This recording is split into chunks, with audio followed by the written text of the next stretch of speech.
搜狐的观众朋友们，大家好。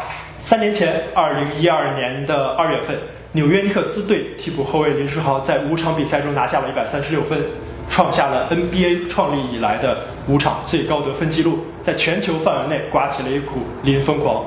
3年后的今天，我们非常有幸在我们的演播室请来了林书豪和我们的网友进行交流。好，欢迎林书豪 ，Welcome. Thank you. First of all, talk about greeting with your teammates. A lot of my friends show me a video. You did one like this, one like bunny head, one like this. What does those handshake means?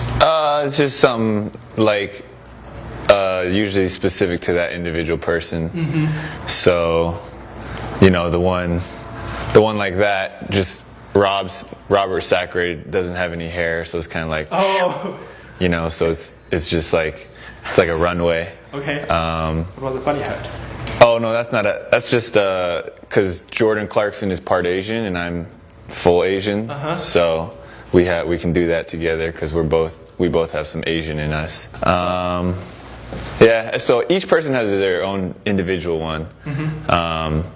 And then, you know, it's just based on, you know, something that we kind of came up with together or something that we always joke about or an inside joke or something like that. I remember in New York, you have a very famous handshake with Landry. And the central part of that handshake is flipping the Bible, which signifies your faith. And I think faith, your belief in God, is a very important part of your life, and that makes who you are right now. So can you talk about what does your faith mean to you? Yeah, I mean, like you said, faith is a very central part of who I am, and so it's really, you know, it is my identity in terms of what I try to do, how I try to live. You know, everything I do is I try to center around just understanding who Jesus wants me to be and, you know, who he's created me to be and the fact that I'm his son and, you know, what that looks like. You know, the Bible talks a lot about how to live a faithful life and an obedient life to God. And so, you know, it touches every aspect of life, whether just hanging out, basketball, schoolwork, the way you think, what you think about, things like that. Talk about faith is always a very abstract concept. Do you have a spiritual experience that strengthens your belief of God? Like, this is something out of my control, but there's someone help me to figure that out. Yeah, I mean, I would say there are a lot of times when, you know, a lot of times in my life there have been really tough situations and God always seems to change them or use them in a way that I didn't necessarily anticipate at first. And so when I was in high school, I broke my ankle and, you know, obviously I was disappointed at the time, but it ended up being a great, you know, probably one of the most important, if not the most important lesson I've had to learn in terms of just not taking things for granted and working hard. You know, I think there are times as well when, you know, I'll be struggling or I'll be going through a tough time and then God will send me, you know, this verse over and over and I'll see it, you know, 5, 6, 7 times within a short amount of time, a week or two. That's happened multiple times. And so, you know, there's a lot of different ways where I just feel like God is present, he's alive and he's working in me and he's really, you know, teaching me and trying to push me to be, you know, more Christ-like in everything I do. You demonstrate exceptional fundamental skills in your games. So where does that come from? Yeah, I think, you know, every basketball player has to have a really good, solid foundation. At least for me, growing up, I was never the tallest or could jump the highest. And so when you have, you know, those limitations physically, you have to be able to try to, you know, find ways to compensate for that. And so I would say two really good coaches, my AAU coach, my high school coach, they taught me a lot of fundamentals, and I probably got as good of coaching as anybody will get at my age, from 5th grade to 12th grade. Just exceptional coaching, and they really taught me just how to be a solid basketball player and how to, you know, do things the right way from a fundamental standpoint. Remind us, like, the education system is a little different. How old is your 5th grade? When I'm in 5th grade, about 11 years old. No, 10 years old or something like that. Oh, it's the last year of elementary school in the U.S. Oh, I see. Yeah. Okay. a lot of us grew up in China, and one thing bothers us a lot is our parents was like, okay, school first, and that's it. But obviously your parents are very, very supportive. I mean, your dad brought you guys to YMCA at how old? Very young, probably 3rd, 4th, 5th grade. No, even earlier actually. I started playing in the YMCA basketball leagues right around 1st, 2nd, 3rd grade. I've been playing. I would play in those leagues ever since I was a little kid, at the youngest age that I could start. And I know your mom even started a program so you can play after elementary school. Am I right? Yeah, she helped to start like a Palo Alto NJB, which is National Junior Basketball. So they had those in different cities, but they didn't have a branch in Palo Alto. So she helped with that, which was cool. And yeah, my parents just wanted to support me and my brothers, and they saw how happy we were playing basketball together. So they're just, they try to find as many opportunities for us to do that. I mean, it's very interesting. I read a book about a tiger mom when I first got to the United States, and my stereotype was that a lot of Asian parents in the United States, I mean, even they want their kids to become lawyer and doctor or go to Ivy League, which you did. And why do you think your parents are different? I would say my parents are very ambitious as well. I joke with my mom that she carries a lot of the Tiger Mom characteristics. But the one thing that she definitely did, and my dad as well, is they just supported me, and it didn't matter if it was instruments, music, which was what they initially wanted, or basketball, right, or sports, soccer, things like that, tennis. So we got to play all different types of sports because they just saw how happy we were exercising, running around, and playing physical competition games, and so they just were like, hey, if it makes them that happy, if they love doing it, if that's where their passion is, let's just let them run with it. But we definitely had to take care of our schoolwork first. We had to make sure, we were going to church, going to youth group, and it was always God first, school second, academics third, and then like friends afterwards. I think last month my mom was out east watching my little brother play as well. So they try to support us whenever they can, and when they definitely traveled a lot. My mom and dad would come and stay and come to Houston when I was out there as well and watch me play. Same with New York. One thing I'm really, really jealous of you is the brotherhood, because my generation in China, we grew up without siblings. I mean, most of us. So I don't know what does it feels like to have a brother. A lot of times, my older brother doesn't talk as much. He's more quiet. So, he only talks when he needs to talk, and usually that's, when I'm struggling or when he wants to, help me see things in a different perspective or whatever. I always talk to him. So after, a lot of tough games, I'll text him or he'll text me or whatever. We'll just kind of talk about what happened. So it's definitely nice. My little brother, that's like, that's my little brother. I see him as, I don't know. I mean, us three, we're all just really close. Like, we just see each other as, each other's best friends, and so it's cool to have. Definitely for me, I know, going through everything that I went through, the ups and the downs. Like, if I didn't have my brothers and my parents, but if I didn't have my brothers, it'd be a lot harder because they're able to, just like play video games with me if things are going bad or whatever, just help me get my mind off of everything. I mean, it's been 3 years after the so-called insanity. Do you even like the term insanity?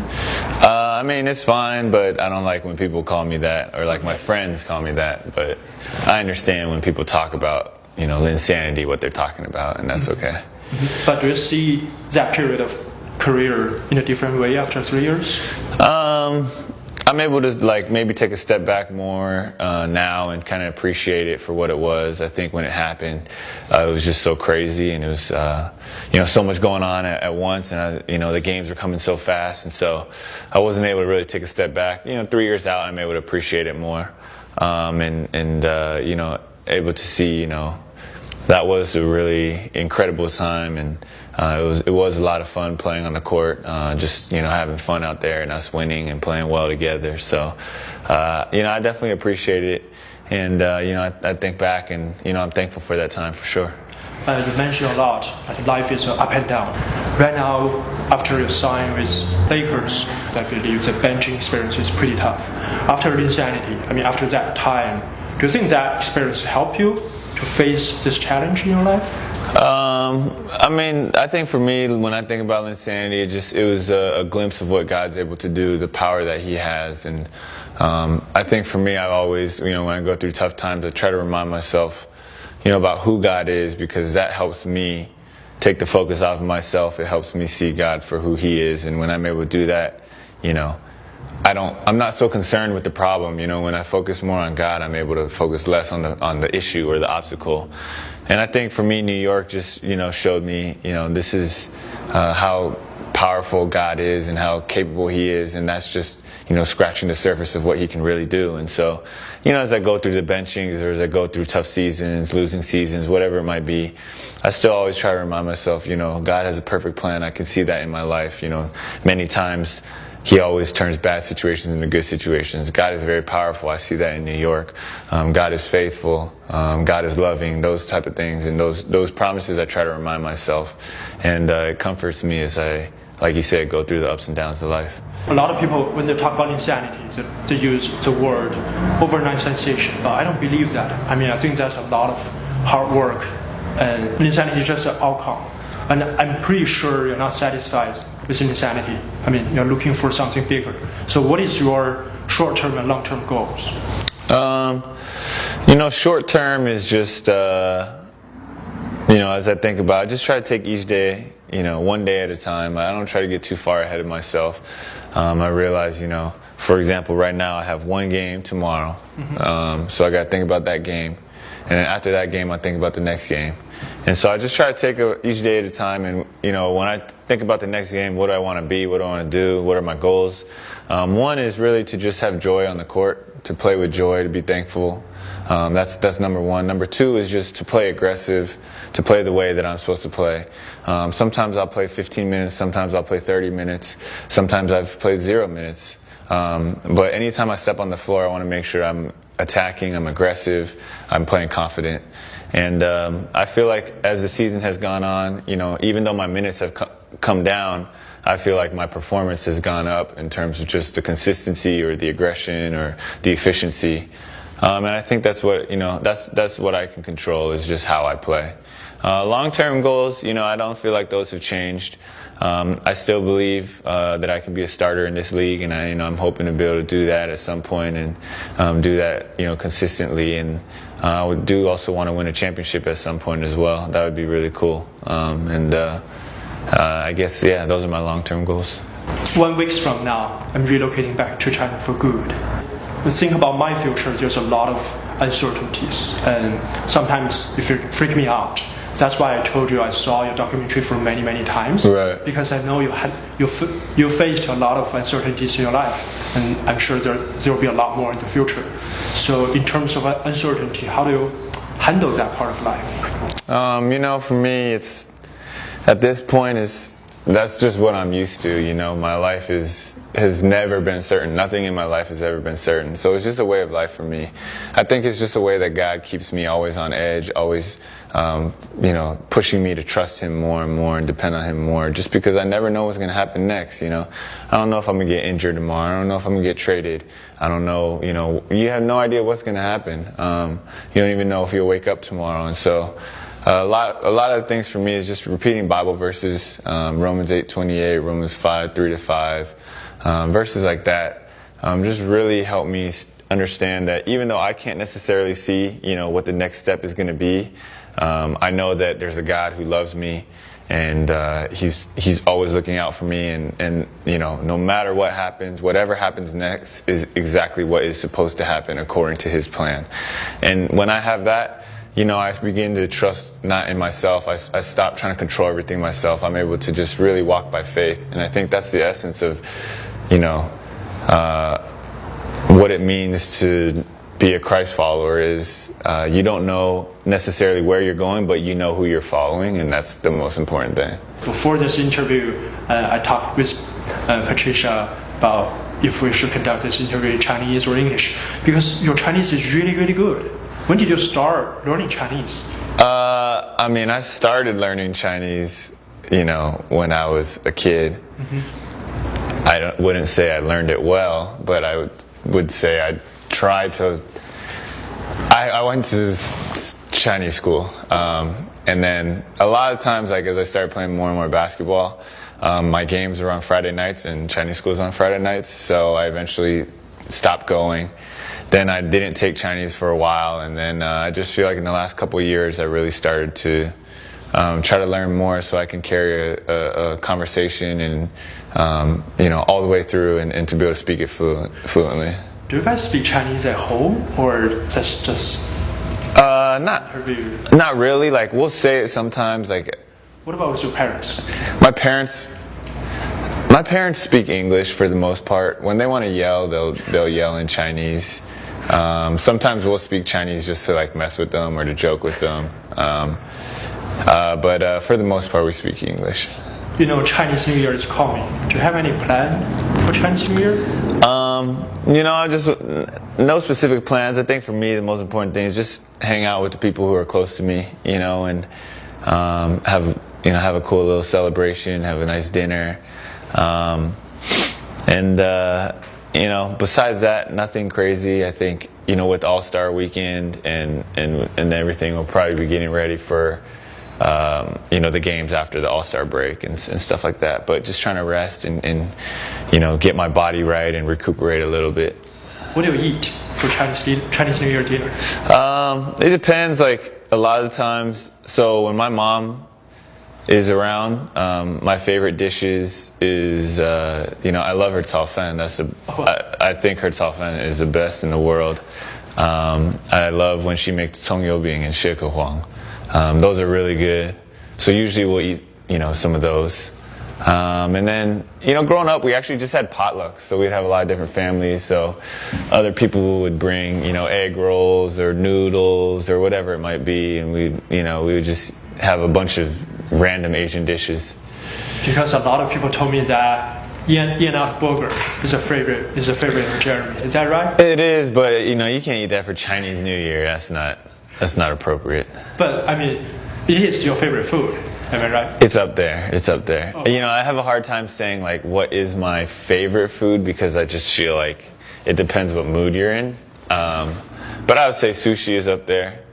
Sushi, In-N-Out. I would say pizza is up there. Burgers are up there. Ice cream. I mean, there's a lot. It just depends what you're feeling at the time. I'm feeling really hungry right now after. Yeah, me too. So many. I wish you a happy Chinese New Year and wish you a great game tomorrow night. I appreciate it. Wish you all the good luck. Thank you for coming. It's really a privilege for us and for the audiences. Thank you so much. Thanks for having me. Thank you. Yeah.